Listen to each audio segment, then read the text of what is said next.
9 स्टाइलों का मैं जानकार हूँ। 9 स्टाइलों में बहुत अच्छी तरीके से मैंने मास्टर डिग्री ली है, वो भी जापान से डायरेक्ट। और हमारे नौचंदी यहाँ मेरठ में नौचंदी मेला लगता है, उसमें दंगल आया करते थे पहले नौचंदी गाने में, उसमें दंगल लड़ा करते थे। इस समय हमारी क्लास सबसे पहले तो यूपी पुलिस के ट्रेनिंग सेंटर में चल रही है।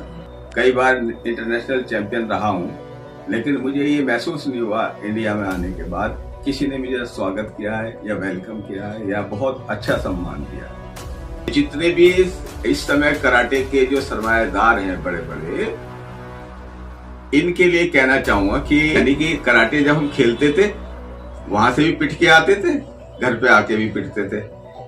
हम पागल थे, हम इस तरीके के पागल थे कि रोटी नहीं मिले हम कराटे क्लास में जाएंगे। मैं आर्म फोर्सेज में भी ट्रेनर रहा हूँ, IMA देहरादून में ट्रेनर रहा हूँ, ITBP देहरादून में ट्रेनिंग रहा हूँ, और PSC में यूपी की PSC में मैं कई साल कमांडो ट्रेनर भी रहा हूँ। और अभी यूपी पुलिस ने फिर दोबारा मौका दिया है तो यूपी पुलिस को ट्रेन दे रहा हूँ।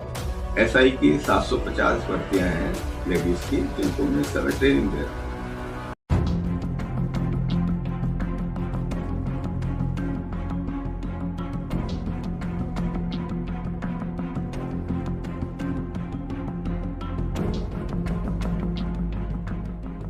वंदे मातरम सर। वंदे मातरम। सर कैसे हैं आप? बहुत अच्छे, आप सुनाइए। बस बढ़िया सर। सर कालदेशना में आके आपको कैसा लगा? बहुत बढ़िया लग रहा है और काफी समय बाद आपसे बात हुई है तो और भी अच्छा महसूस हो रहा है। जी सर। सर आप हमें बताएंगे कि आप कराटे के किस मुकाम पर हैं? मैं कराटे के एक काफी अच्छे स्तर पर पहुंच चुका हूं। 7th डिग्री ब्लैक बेल्ट तक मैंने प्राप्त कर लिया और तकरीबन 9 स्टाइलों का मैं जानकार हूँ। 9 स्टाइलों में बहुत अच्छी तरीके से मैंने मास्टर डिग्री ली है, वो भी जापान से डायरेक्ट। जी और उसके सर। अलावा जूडो का भी मैंने प्रशिक्षण लिया है। सबसे स्टार्टिंग मेरा जूडो से ही हुआ है। हमारे जो गुरु रहे हैं वो राजीव बख्श जी रहे हैं, और कराटे में सबसे पहले गुरु हमारे TK राजन जी रहे हैं। उसके बाद संसई मिस्त्री जी रहे हैं और अकियो अकियो ताकाहाशी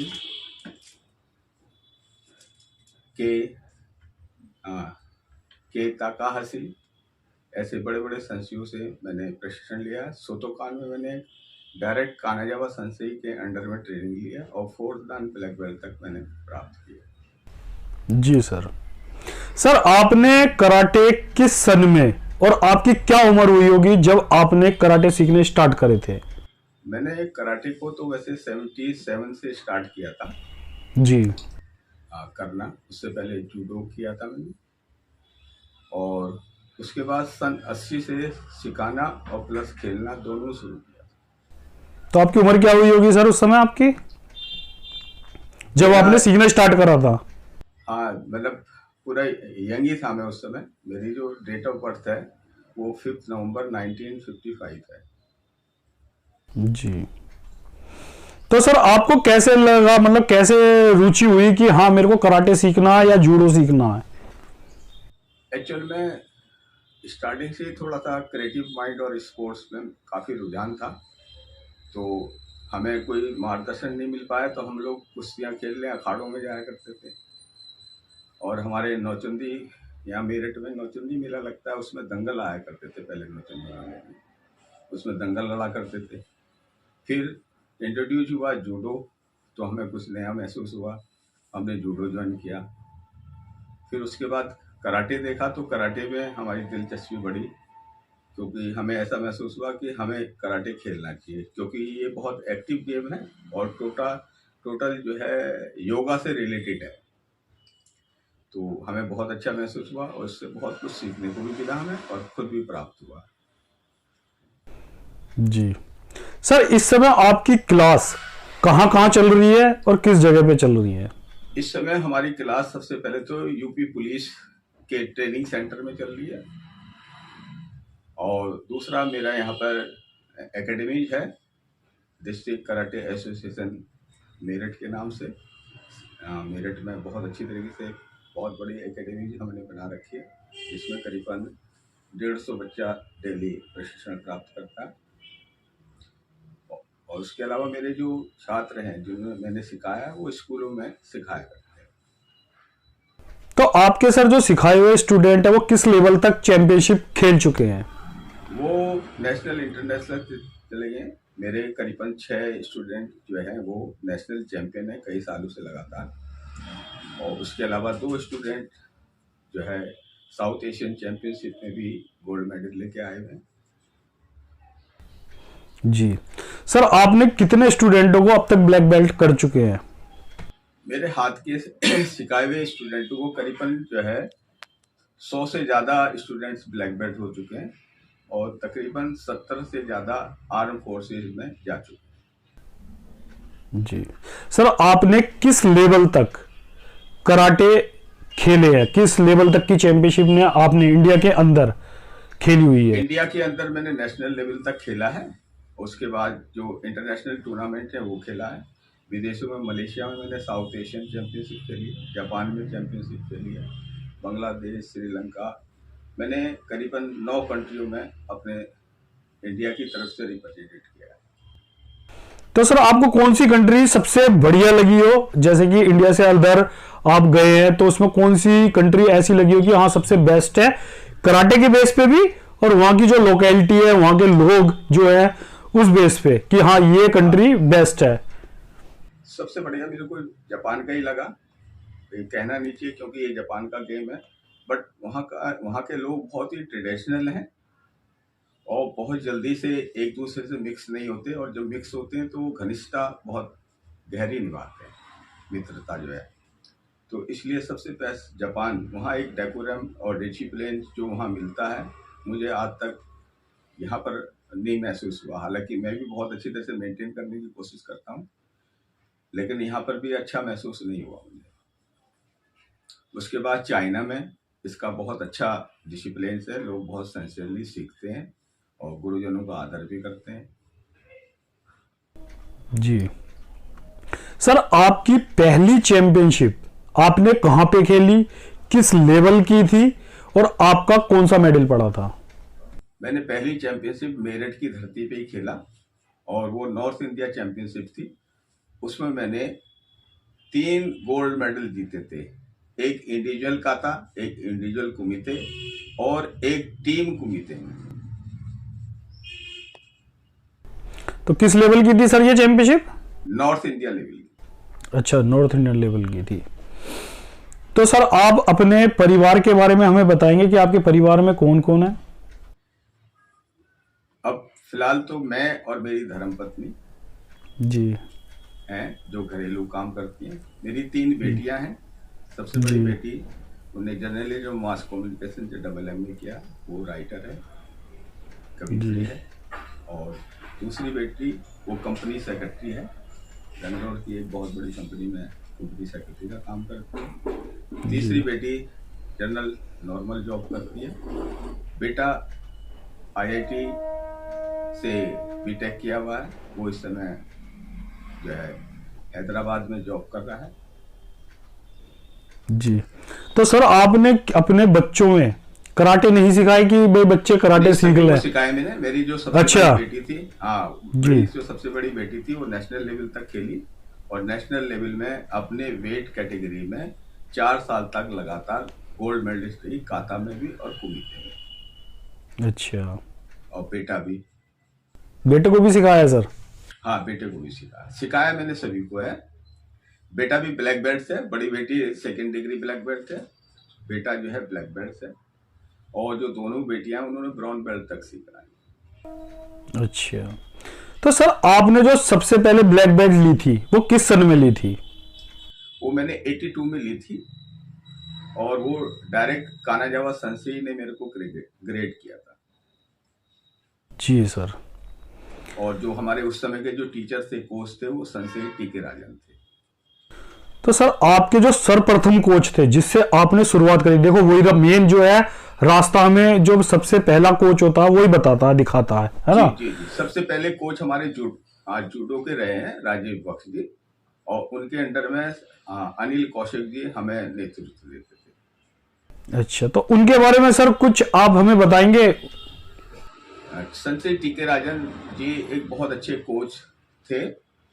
आज तक हमारे जीवन में जो सोतोकान कराटे है उनसे बेटर कोच कोई लगा नहीं इंडिया में। अच्छा, तो उन पे कौन सी बेल्ट थी सर? जूडो में होगी ना उनके पास तो? नहीं, संजय टीके राजन जी कराटे के भी और जूडो के दोनों के कोच थे।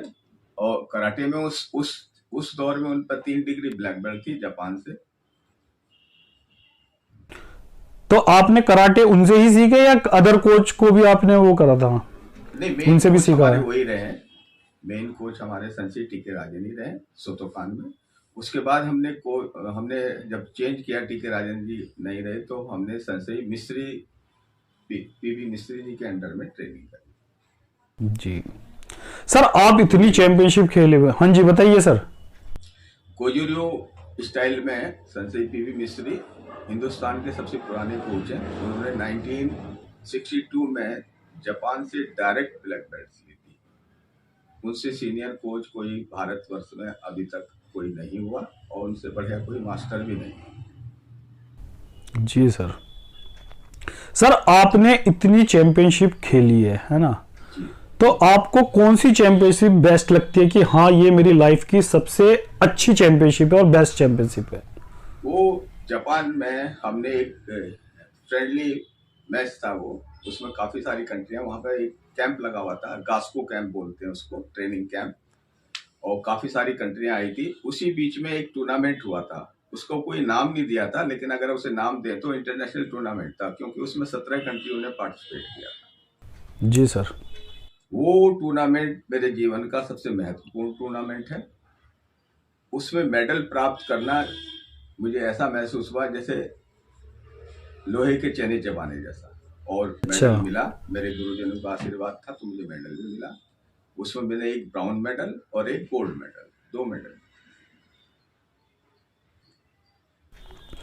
सर अगर हम ये कहें कि आपका अब तक जीवन का सबसे स्पेशल मोमेंट जिसे आप जिंदगी में कभी नहीं भूल सकते, जो आपके लिए बिल्कुल स्पेशल हो, वो क्या मोमेंट है? वो हमारे साथ शेयर करेंगे? वो कराटे में सबसे बेस्ट मोमेंट मेरा ये रहा जब मैं पहली बार जापान गया था। अच्छा। हाँ, ओकिनावा। तो हम लोग वेजिटेरियन थे, वहाँ वेजिटेरियन खाना हम लोगों को नहीं मिला। अच्छा। तो तकरीबन 7 दिन तक हमने फ्रूट्स और अनानास और लिक्विड खा के गुजारा करा। 4 दिन के बाद वहाँ लोगों से मेल जोल हुआ, मुलाकात हुई, तब हमें खाना अच्छा प्रोवाइड हुआ। उन लोगों ने बहुत बेहतरीन तरीके से हमें इस तरीके से एंजॉय किया और इस तरीके से रियलाइज किया कि भी ये लोग को ये परेशानी हुई, जो जैसे एक मेहमान घर में आ जाता है और हमें ऐसा लगता है जैसे देवता आ गया है, इस तरीके से उन्होंने हमारा आदर सत्कार किया। यानी कि जापान कंट्री बेस्ट है ना सर? जी जी जी जी। अगर सर मैं आपसे पूछूं कि आपकी लाइफ का अब तक का सबसे बेकार मोमेंट्स जिसे आप जिंदगी में भुलाना चाहते हो, ऐसा कोई मोमेंट है तो वो आप हमारे साथ शेयर कर सकते हैं कि आप ये सोचे कि यार मैं उस टाइम पहुंच के उस गलती को सुधार दूं, कुछ ऐसी कोई बात हुई हो तो सर? सबसे बेकार मोमेंट्स तो मुझे आजकल के कराटे का वो लगता है दौर, जो राजनीतिक, जो मनी माइंडेड लोग स्पोर्ट्स को छोड़कर पैसे की तरफ भाग रहे हैं और इसको पैसे का गेम बना दिया है। और जितनी तरक्की इस गेम ने करनी चाहिए थी, जितना पहले लोगों ने इसमें मेहनत करी और आगे बढ़ाया, जैसे संजय मिस्त्री AIKF के टेक्निकल डायरेक्टर हुआ करते थे, वो दौर खत्म हो गया। वो बेहतरीन खूबसूरत दौर कराटे का वो खत्म हो गया। इसका मुझे अभी तक अफसोस है। जी सर। सर अगर मैं आपसे ये कहूं कि कराटे में कुछ आप बदलाव कर सकते हैं, कोई एक बदलाव या कर बदलाव या उसमें कुछ एक्स्ट्रा डाल सकते हैं जिससे कराटे पॉपुलर हो, इतने लोगों को पसंद आए, सब इसकी तारीफ करें, ऐसा कोई चीज है जो आप इसमें डालना चाहेंगे? जी जी जी जी इसमें सबसे खूबसूरत है कि हम खिलाड़ियों को प्रायोरिटी नहीं देते हैं। अगर हम खिलाड़ियों को प्रायोरिटी देने लगे, उनको ऑब्लाइज करने लगे, उनको मान सम्मान बढ़ाने लगे, तो शायद कराटे और आगे बहुत अच्छी तरीके से निकलेगा। क्योंकि मैं खुद कई बार इंटरनेशनल चैंपियन रहा हूँ, लेकिन मुझे ये महसूस नहीं हुआ इंडिया में आने के बाद किसी ने मुझे स्वागत किया है या वेलकम किया है या बहुत अच्छा सम्मान दिया है। कोई बड़ी चैंपियनशिप जीतने के बाद भी, है ना सर? हाँ, वो भी अभी भी। मेरी नातनी है, मेरी बेटी की बेटी है, वो 3 साल से लगातार नेशनल चैंपियन है, गोल्ड मेडलिस्ट है, 2-2 गोल्ड लाती है। अभी उसको ही कोई सम्मान नहीं मिला है पूरे भारत में, किसी ने नहीं दिया, ना हमारे यूपी ने, ना मेरठ ने। मैं ही उसको ऑब्लाइज करता रहता हूँ, हमारे यहाँ जो प्रोग्राम होते हैं उसको करता हूँ। या हमारे यहाँ से कोई बच्चा मेडल लेके आता है। इस साल 6 बच्चे मेडलिस्ट रहे हैं नेशनल चैंपियनशिप में, तो उनको मैं ही जो ऑब्लाइज करता हूँ वो करता हूँ। शहर या कराटे के और जैसे यूनिट हैं, कहने को तो बड़े बड़े यूनिट हैं और भारत में नेशनल लेवल के कई सारे यूनिट हैं, लेकिन किसी ने कभी किसी खिलाड़ी के बारे में कुछ नहीं सोचा। जी सर, ये काफी चिंताजनक बात है ना सर? जी, क्योंकि हमारे प्लेयर इतने मेहनत करते हैं, बताओ। हाँ, और इतने और इसमें और उन्हें कुछ सम्मान तक नहीं मिलता, है ना? जी, मैं जबकि अपनी तरफ से हर सालाना एक एनुअल डे बनाता हूँ कराटे का, और अच्छा इस साल हमारा 45वां एनुअल डे होगा। ये दिसंबर लास्ट या जनवरी शुरू में बनाता हूँ। तो जितने भी मेरे यहाँ के सीखे हुए, मेरे यहाँ के जो टैलेंटेड खिलाड़ी होते हैं, उनको पूरी तरीके से मान सम्मान देता हूँ। और बहुत बड़े स्केल पे हम वो वहाँ पर डेमो करते हैं। करीबन हमारा 3-4 घंटे का वो प्रोग्राम होता है। और मेरठ के या उत्तर प्रदेश के जो बेस्ट हमारे जो ऑफिसर्स होते हैं, बड़े जी IPS, उन लोगों को हम बुलाते हैं, उनके हाथों से उन्हें सम्मान दिलाते हैं, कैश भी और गिफ्ट भी। वो इतना देते हैं कि पूरा साल वो खुशी से अपने कराटे को कर सकते हैं। जी सर, ये तो एक बहुत अच्छा कदम है जो हमारे प्लेयर आगे बढ़ सकते हैं। देखो, मोटिवेट करना बच्चों को बहुत ज्यादा जरूरी है ना सर? बहुत जरूरी है। मैं 45 साल से कर रहा हूँ, लेकिन मेरा स्केल छोटा है। अगर यही स्टेट लेवल पे या नेशनल लेवल पे लोग करें तो एक बहुत बड़ा चेंजिंग इसमें आएगा। बिल्कुल सर। सर, आप रेफरशिप भी करते होंगे, है ना सर? जी जी जी जी। तो सर, मैं ये जानना चाहता हूँ, कभी आप रेफरशिप कर रहे हो, आपके साथ कोई ऐसी घटना घटी हो जैसे कि रेफरशिप करते करते आप सो गए हो, है ना, आंख लग गई हो, या कुछ पंगे हो गए हो कि हाँ भाई बेईमानी हो रही है, इस तरीके से होता है ना कराटे के अंदर? हाँ, आपका कोई स्टोरी आपके हुई हो तो सर आप शेयर करें। हाँ, रेफरशिप में तो खैर सुस्ती का आने का कोई काम नहीं होता, क्योंकि रेफरी जो होता है वो खड़े होके, स्टैंडिंग होके काम को करता है। अगर जजेज लेवल पे आते हैं, क्योंकि कई जगह जब होती है ना तो ऑफिशियल कम होते हैं, लिमिटेड होते हैं, तो वही लोग बैठे रहते हैं। तो वो बैठे बैठे एक 12 घंटे 13 घंटे की चैंपियनशिप करना बड़ा मुश्किल होता है। ऑफिशियल्स को जो है चेंज होता रहना चाहिए हर 1 घंटे बाद। जी, तो आपके साथ कुछ ऐसा हुआ था सर कि जैसे कोई पंगा हो गया फाइट कराते हुए, बहुत बड़ा इशू बन गया हो फिर उसे? अब तो ये चांसेस बहुत कम हो गए हैं, क्योंकि उसमें क्या होता है कि रेफरी पॉइंट नहीं देता है, जजेज पॉइंट देते हैं। जब डायरेक्ट रेफरी पॉइंट देता था, सिंगल रेफरी होता था, उसी ने पॉइंट देने, तो उस समय ये परिस्थितियां बहुत होती थी। उसके बाद ट्रांसपेरेंट, एक रेफरी सामने होता था, एक खुद होते थे, 2 रेफरीज काम करते थे, साइड जजों का कोई रोल नहीं था। उस समय इस तरीके का वाद विवाद काफी होते थे और झगड़े भी हो जाते थे। ऐसा नहीं, बड़े बड़े वायलेंट वो भी देखे हमने कि बहुत बहुत वायलेंस भी हुआ है। लेकिन उस समय में क्या होता है कि रेफरीज को अपना एक संयम बरतना होता है और डायरेक्ट उसको समझाना होता है कि ये पॉइंट इस तरीके से ऐसा हुआ है, क्योंकि वीडियो रिव्यूज वगैरह उस समय में कुछ नहीं हुआ करता था। आज तो जो अच्छी टूर्नामेंट है वहाँ वीडियोज लगे हुए होते हैं। अभी मैं जो है यूनिवर्सिटी गेम्स में गया था, तो वहाँ वीडियो रिव्यूज का बड़ा अच्छा सिस्टम लगा हुआ था। तो अगर किसी पॉइंट पे गलत है या सही है, किसी ने प्रोटेस्ट किया, तो वीडियो रिव्यूज पर वो सारी चीजें क्लियर आ जाती थी। तो पॉइंट है तो है, नहीं है तो नहीं है। तो उसमें रेफरीज के ऊपर भी एक रेफरी होते थे, टेक्निकल कमीशन जो होता था वो उसको वॉच करता था। तो उसके बाद ये इस तरीके की परिस्थितियां, जो झगड़े की परिस्थितियां, ये नहीं होती। हाँ, अगर कहीं टूर्नामेंट्स में बहुत ही ज्यादा उन्होंने फेवर करना शुरू कर दिया, बहुत ही बेईमानी 100% बेईमानी चल रही है तो वहां पर ये चांस है। वैसे अब ये चांसेस जो है वो 10% रह गई है। जी सर। सर मैं आपसे 3 फनी क्वेश्चन पूछूंगा सर, है ना? जी जी जी। तो थोड़ा हंसी मजाक टाइप का। तो सर मैंने सुना है जो उसका जवाब देता है उसकी सारी इच्छा पूरी होती है, लेकिन सच बोलने पे क्योंकि ये क्वेश्चन ऐसे इसमें बंदा फंस जाता है। हाँ। तो सर पूछूं मैं? सच जो है हाँ। कड़वा होता है ना। तो सच बोलना पड़ेगा सर। हाँ तो सर पूछूं? बिल्कुल बिल्कुल पूछिए। तो सर मेरा पहला क्वेश्चन ये है कि बचपन से अब तक, मतलब जब आप पढ़ाई करते हो, अब तो क्या होगा, जब आप पढ़ाई करते होंगे तो कभी ऐसा हुआ है कि आपके नंबर्स कम आए हो, है ना, तो आपने अपने पेरेंट्स के साइन खुद करके और टीचर को दे दिया हो और फिर वो पकड़ में आ गया और फिर उसका बवाल हुआ हो? वैसे तो मेरे नंबर कम ही आते थे क्योंकि अच्छा। स्पोर्ट्स की तरफ रुझान ज्यादा होता था। जी। तो लेकिन मेरे जो टीचर थे, मेरे जो गुरु थे, वो मेरे को बहुत प्यार करते थे।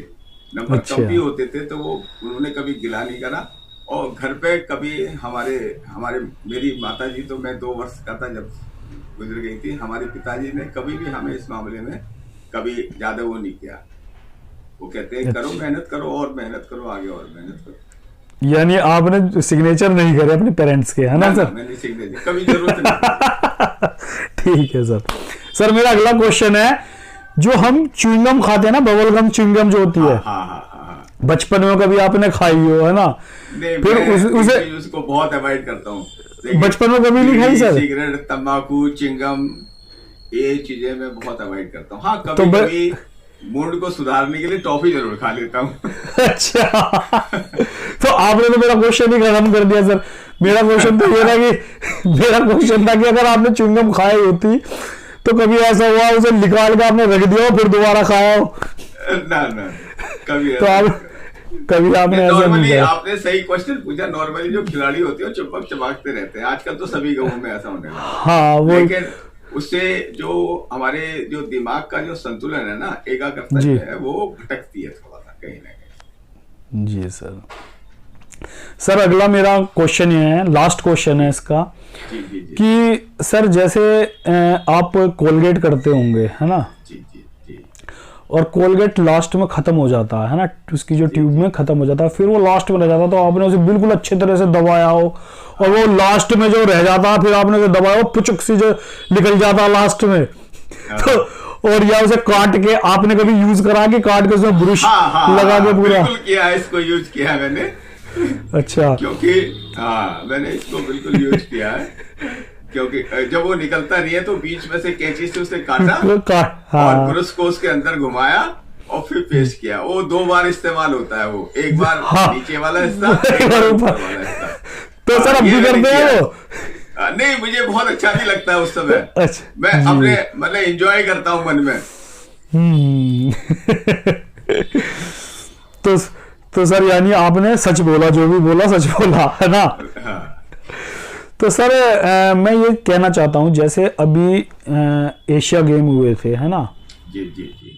मेरे नॉलेज से हमारी इंडियन टीम नहीं गई थी, ऐसा है ना हाँ, सर? नहीं। हाँ, ओलंपिक हुआ था उसमें भी हमारी इंडियन टीम नहीं गई थी। इंडिया की टीम। इस पे आप कुछ कहना चाहेंगे? देखो हमारे इंडिया में ये जितने भी इस समय कराटे के जो सरमाएदार हैं बड़े बड़े, इनके लिए कहना चाहूंगा कि ये बहुत गलत काम कर रहे हैं। इन्हें एकजुट होकर एक टीम बनानी चाहिए और खिलाड़ियों को आगे बढ़ाना चाहिए।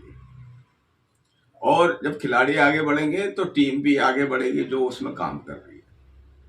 लेकिन ये सेल्फ जो अपना जो पर्सनल इनका जो ईगो है और पर्सनल जो फाइनेंशियल जो प्रॉब्लम्स है उसको लेकर ये एक नहीं हो पा रहे। और यही कारण था कि जो ना तो ओलंपिक में टीम गई, ना साउथ एशियन में टीम गई। टीम भेजेगा कौन? तो सर हमारे पास देखो प्लेयरों की कमी तो है नहीं, हम पे एक से एक प्लेयर है। और इतने शार्प प्लेयर हैं, मैं आपको बता नहीं सकता। जब अभी लास्ट ईयर जनवरी में और उससे पहले हरियाणा में जो यूनिवर्सिटी गेम हुए थे, इसके बाद छत्तीसगढ़ में थे। मैं हरियाणा में भी ऑफिशियल उस रेफरशिप में था, टेक्निकल कमीशन में, और जो छत्तीसगढ़ में थे उसमें भी टेक्निकल कमीशन में था। तो इतने शार्प खिलाड़ी मेरे को दिखाई दिए कि जब हम अपने जमाने में खेला करते थे, उस जमाने की याद दिला दी उन खिलाड़ियों ने, और उनसे भी बेटर उनकी परफॉर्मेंस देखने को मिल रही थी। मतलब मैं अपने से बेटर परफॉर्मेंस कह रहा था कि हम अपने आप को बहुत धुरंधर समझते थे। मैं ये दे रहा था कि ये बच्चे, उस जमाने में हमारे पास कोई फैसिलिटी नहीं थी, इसलिए हम शायद पीछे इनके मुकाबले नहीं इतने साल हम लड़ पाते थे। आज तो फैसिलिटीज बहुत हैं, तो उन खिलाड़ियों के अंदर वो चमक दिखाई दे रही थी कि ये ओलंपिक गोल्ड मेडलिस्ट बन सकते हैं। जी सर। और इनके सर आपसी रंजिश या जो भी कुछ मान कहो, उसमें हमारे प्लेयरों का बहुत ज्यादा नुकसान हुआ है। बहुत ज्यादा भविष्य खराब, कराटे गेम्स का ही भविष्य खराब हो रहा है। और जबकि आप ये देखेंगे, कराटे खेलने वालों की जो मात्रा है पूरे विश्व, भारत में नहीं पूरे विश्व में सबसे ज्यादा खिलाड़ी है। इतना आप किसी भी गेम को देखिए, हॉकी, क्रिकेट वगैरह, इतने खिलाड़ी आपको किसी भी सेंटर में नहीं मिलेंगे। मान लिया मेरे सेंटर में 150 बच्चे एक टाइम में ट्रेनिंग करते हैं, और मेरे जैसे बहुत हैं। अभी मतलब मैं मेरिट का एवरेज लगाऊंगा तो 1000 बच्चे कराटे के हैं। आप किसी दूसरे गेम में बताइए कि 1000 बच्चे कराटे के हैं? कहीं नहीं। उसके बावजूद भी इसका भविष्य जो है अंधकार में, और वो हमारे लीडरों की वजह से है, जो लीडर बने हैं। जी सर। सर जैसे हमारी इतनी इंडिया के अंदर आपको पता ही है कि दुनिया भर की एसोसिएशन और फेडरेशन चल रही हैं, है ना, उनकी गिनती नहीं है सर। हाँ, और सब अपनी अपनी फेडरेशन और एसोसिएशन को आगे लाने के चक्कर में प्लेयर का नुकसान हो रहा है। इस पे आप कुछ कहेंगे? हाँ, बिल्कुल कहेंगे। जैसे जो पर्सनल स्टाइल एसोसिएशन है, उनके लिए तो मैं कुछ नहीं कहूंगा, वो पर्सनल स्टाइल है। जो कंबाइंड एसोसिएशन है, जिसमें सारे स्टाइल एक ग्रुप में हो जाते हैं। जैसे पहले AIKF था, ऑल इंडिया कराटे फेडरेशन, एक ही फेडरेशन थी, तो वही वर्क करती थी। AIKF का ढांचा बिगड़ने के बाद काई बनी, कराटे एसोसिएशन ऑफ इंडिया, और उसके बाद कियो बन गई। उसके बाद AIKF दोबारा से अप्रूव होगी, उसके बाद NKF बन गई। ये नई फेडरेशनों की हमें जरूरत क्या है? हमें तो ऐसे लीडर की जरूरत है जो एक साथ लेके चले सबको। सर हम ये जानना चाहेंगे, जैसे अभी हमारे युवा खिलाड़ी जो है प्रैक्टिस कर रहे हैं, नए खिलाड़ियों ने एडमिशन लिया है, कराटे सीख रहे हैं, उन्हें आप कोई संदेश देना चाहेंगे जिससे वो आगे बढ़े और देश का नाम रोशन करे और अपने माता पिता का नाम रोशन करे? बिल्कुल बिल्कुल आदेश तो देंगे, क्योंकि हमें इससे पीछे नहीं हटना। परिस्थितियां कैसी भी हों, हमें पीछे नहीं हटना, क्योंकि संघर्ष मैं खुद अपने बचपन से अब तक संघर्ष ही कर रहा हूं कि कुछ अच्छा वक्त आए, कुछ अच्छा वक्त आए कराटे में। और हमने अच्छा वक्त भी देखा है, और ये इस समय का बुरा वक्त भी देख रहे हैं। जबकि कराटे एक चरम सीमा पे बहुत अच्छे बड़े स्तर पर हमारे यहाँ हो रहा है, और जब हमारे यहाँ कराटे इतने बड़े स्तर पर नहीं होता था, तब बहुत अच्छा समय था, बहुत अच्छी तरीके से कराटे चल रहा था। तो कराटे से ना केवल गेम्स को प्रोग्रेस मिलती है, पर्टिकुलर खिलाड़ी को अपने आप बहुत अच्छा सीखने को मिलता है। अगर कराटे गेम को आप बहुत अच्छी तरह से सीखते हैं, तो आप एक तरीके से फिजिकल डॉक्टर बन जाते हैं। मैं खुद एक फिजिकल डॉक्टर की तरीके से वर्क करता हूं। मेरे पास बहुत से मरीज आते हैं जिनको फिजिकल प्रॉब्लम होती है, मैं ठीक करता हूं मैं। तो इसमें सारी चीजें सिखाई जाती है। जब हम जापान या चाइना का नाम मैंने इसलिए नहीं लिया कि यहाँ पर इंडिया में कोई इस तरीके से नहीं सिखाता, संशय मिश्र के अलावा। लेकिन जापान वगैरह में जाते हैं तो वो टेक्निक के हिसाब से सिखाते हैं कि ये टेक्निक को आप इस तरीके से करेंगे तो आपकी बॉडी में ये रिएक्शन होगा, इस रिएक्शन से बॉडी की इतनी सारी बीमारियां खत्म होती हैं, या ये बीमारियां आपके शरीर में है तो आप ये वाली एक्सरसाइज करेंगे तो इससे ये बीमारियां खत्म हो जाएंगी। तो कराटे एक बहुत बड़ा मेडिकल सब्जेक्ट भी है, एजुकेशनल सब्जेक्ट है, ना केवल गेम है, ये एक एजुकेशनल सब्जेक्ट है। एजुकेशन की तरीके से कराटे को सीखना चाहिए। जी सर। सर जैसे आपने कराटे सीखे तो आपको संघर्ष करना पड़ा होगा, कुछ मुसीबतें आएंगी जैसे, तो वो थोड़ा आप हमारे साथ शेयर करेंगे सर?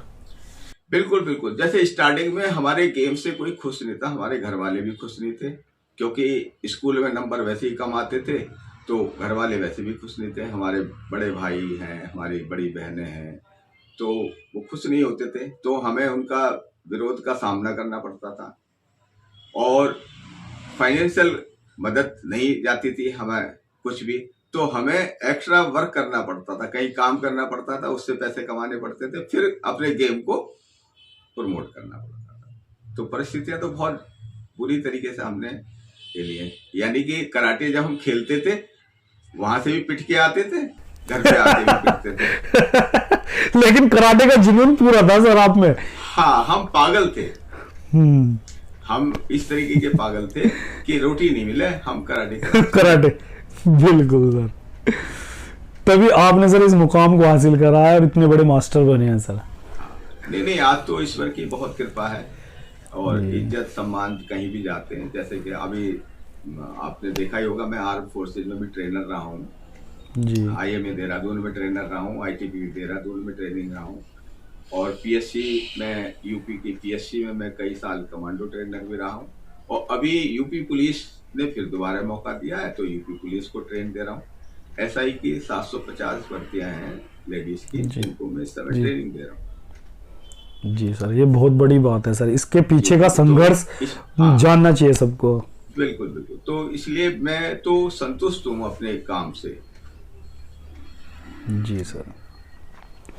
सर आप हमारे चैनल पे आए, आपने हमारे लिए समय निकाला, आपने अपनी पर्सनल बातें और सारी बातें शेयर करी। सर आप हमारे चैनल पे आए, आपका बहुत बहुत धन्यवाद। और मैं उम्मीद करता हूँ आप खूब तरक्की करें, अच्छे अच्छे प्लेयरों को तैयार करें जो हमारे इंडिया को रिप्रेजेंट करें और देश का नाम रोशन करें और आगे बढ़ते रहें। सर आपका बहुत बहुत धन्यवाद। Thank you sir, thank you. मैं आपका भी धन्यवाद करना चाहूँगा। आपके चैनल के माध्यम से मेरी बात लोगों तक पहुँचेगी तो हो सकता है कुछ चेंज आ जाए हमारे बड़ों को देख के भी। और आपका चैनल का भी धन्यवाद करूँगा और आपका भी धन्यवाद करूँगा पर्सनली, क्योंकि आपने एक मेरे को पूछा, अपने चैनल पर लाइक किया। धन्यवाद। धन्यवाद सर। वंदे मातरम सर। वंदे मातरम। जय भारत। जय भारत।